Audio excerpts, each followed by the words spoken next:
কবিগুরু রবীন্দ্রনাথ ঠাকুর তার বিখ্যাত এক কবিতায় লিখে গেছেন, আমাদের ছোট নদী চলে বাঁকে বাঁকে, বৈশাখ মাসে তার হাঁটু জল থাকে, পার হয়ে যায় গরু, পার হয় গাড়ি, দুই ধার উঁচু তার, ঢালু তার পারি।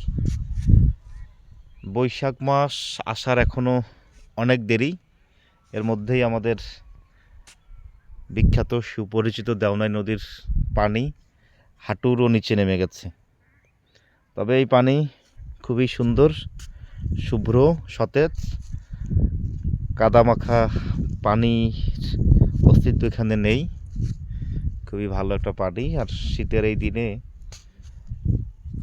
চারপাশে পরিবেশটা খুব ভালো লাগে। বারবার তো আসতেই বলি আপনাদেরকে, চলে আসেন। আর এক ঢেলে দুই পাখি মারতে পারবেন, ছোট্ট বাঁশের সাঁকোতে উঠতে পারবেন এবং এই চারপাশটাও দেখতে পারবেন। আর যদি চান সেই সাথে স্বল্প পানিতে নেমে গোসলও করতে পারেন। সেই সাথে ব্রিজের কাজের আপডেট দেখার তো সুযোগ আছে।